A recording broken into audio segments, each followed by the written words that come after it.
Welcome back to Investing Talk Podcast, where we help you cut through the noise and get straight to the insights you need. Today, we're taking an in-depth look at a company that's been making, well, some pretty big waves, Oracle Corporation. The question on many minds, and definitely the one we'll explore today, is Oracle a good time to buy now? Before we jump into Oracle's recent journey and future prospects, if you find value in these discussions, please take a quick moment to subscribe, like, and maybe leave a comment below. And hey, if there's a specific company you'd like us to analyze next, just let us know in the comments. We've gathered, well, quite a wealth of information on Oracle. We're talking recent earnings reports, analyst upgrades, market rumors, the whole lot.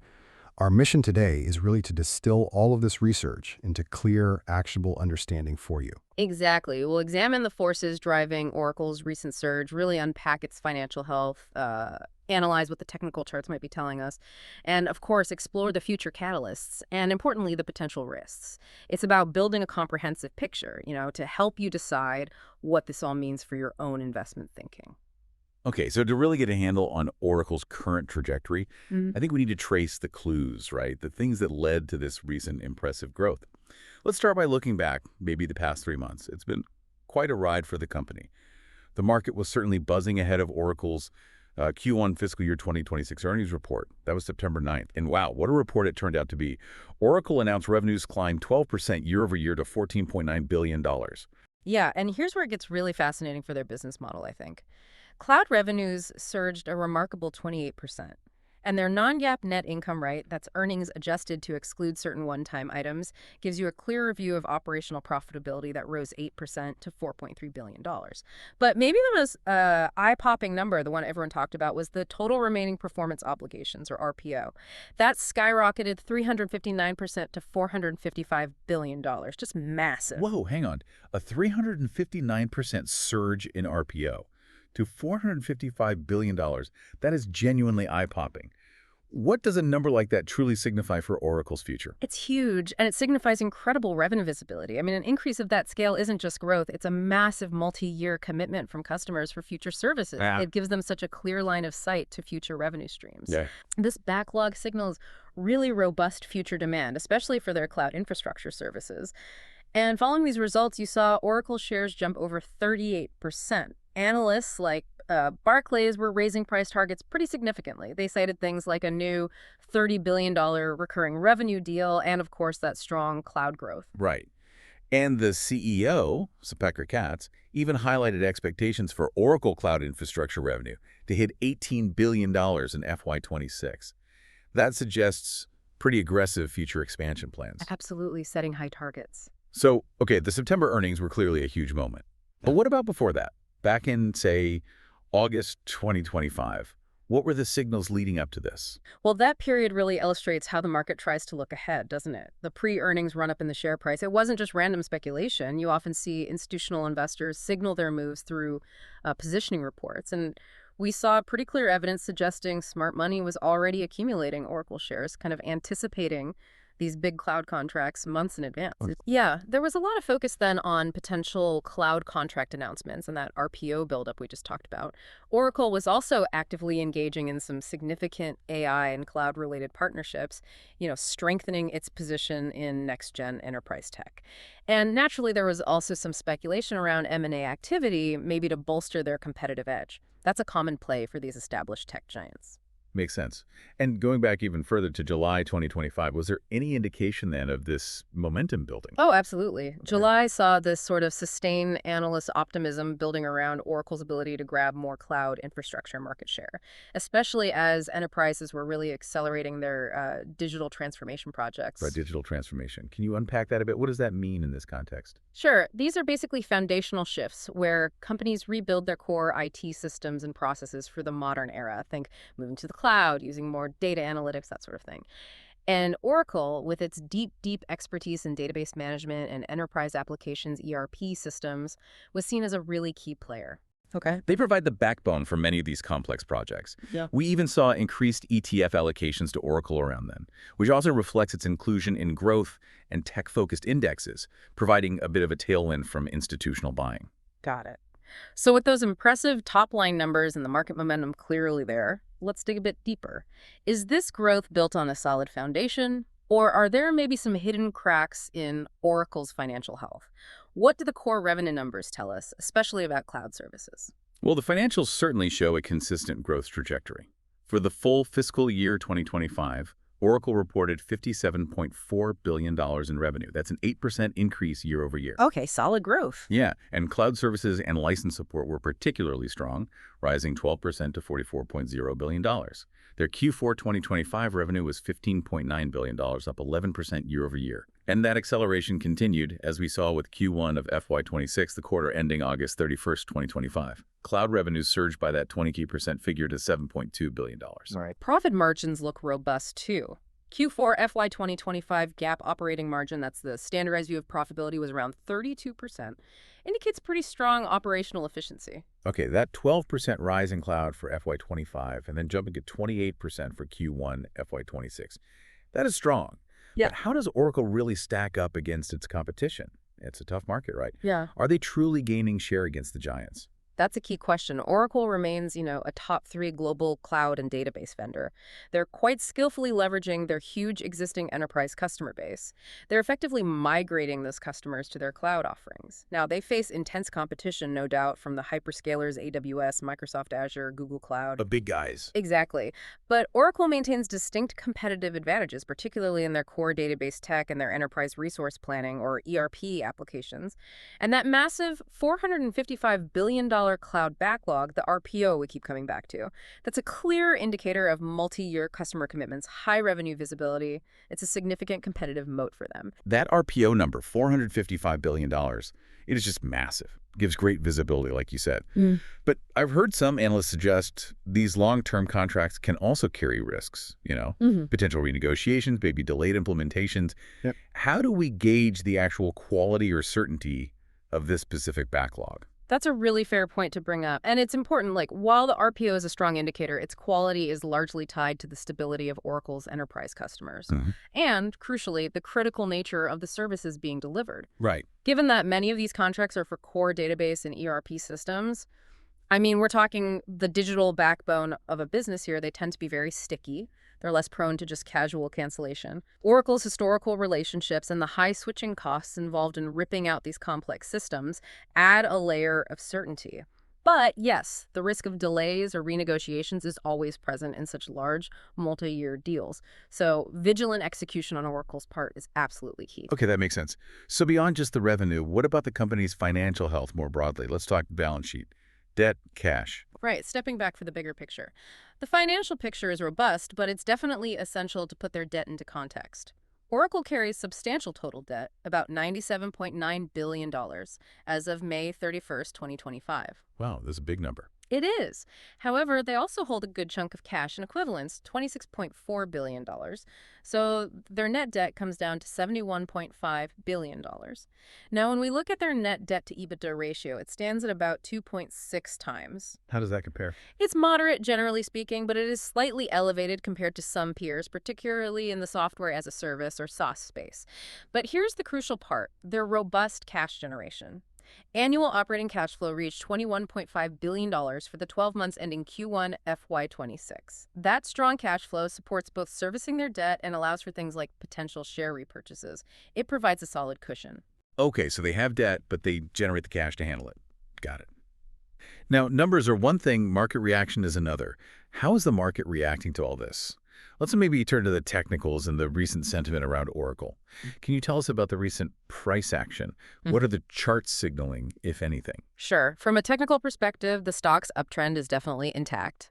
Oracle's share price, as you mentioned, has recently been trading in a range roughly $308 out to $335 between August and September 2025. We're seeing support levels around that $308 to $315 zone, which was a recent area where the price sort of consolidated. And resistance levels seem to be around $340 to $350, which lines up with the previous high point. Okay. However, we also have to note that the stock does look a bit extended relative to its longer-term moving averages.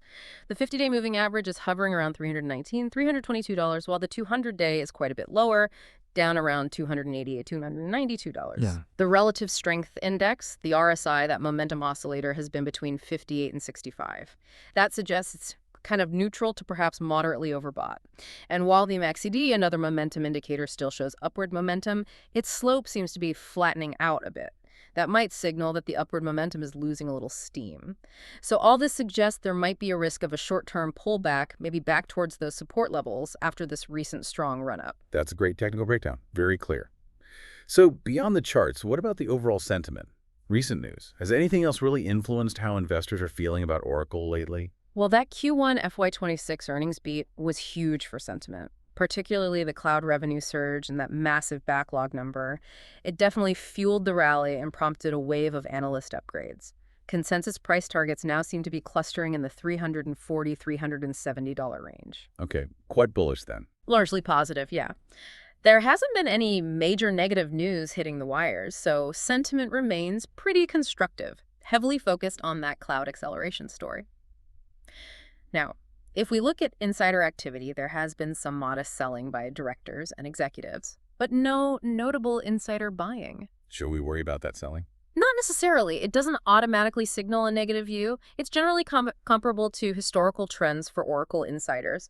Often, it's just executives diversifying their personal wealth rather than indicating a lack of confidence in the company's future. And social sentiment, especially right after those strong earnings, has also been positive. We've seen increased interest from retail investors as well. All right, so we've looked back, we've looked at the present. Now, let's gaze into the calendar, I guess. What are Oracle's potential catalysts and future outlook?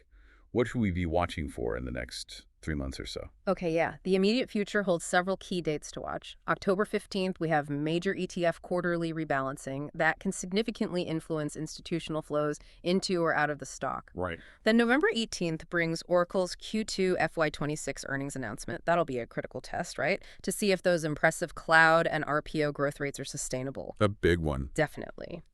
We'll also see institutional 13F filings around November 25th. Those are the reports filed by big money managers revealing what the whales have been buying or selling. Always interesting. December 2nd brings the holiday season demand report, which can give some clues about broader industry trends in tech spending. And then around December 15th, we might get some early guidance for Q3 2026 from the company. Okay, so those are the scheduled events. What about rumors, speculative catalysts? Any whispers in the market that could, move the needle for Oracle? There are definitely some whispers out there that could impact future growth. Rumors suggest a strategic AI acquisition might be on the horizon. There's talk Oracle might be in late-stage discussions to acquire a mid-size AI infrastructure firm. That could be significant. Interesting. Anything else? Yeah. There's also speculation surrounding Oracle potentially winning a sizable government cloud contract, which could further boost that RPO number we talked about. And market chatter suggests Oracle's board might be considering a new multi-billion-dollar share repurchase plan, leveraging their increased RPO and strong cash flows. Oh, okay. Finally, there are some unverified reports linking Oracle with a possible AI or data-sharing alliance with another major tech company. That kind of partnership could be a big deal, too. Gotcha. And looking even further out, beyond the next few months, what are the real long-term drivers that will define Oracle's trajectory over the next few years? Long term, it really comes down to sustained cloud bookings growth. That's number one. And then the efficient conversion of that massive backlog into actual recognized revenue. That execution is key.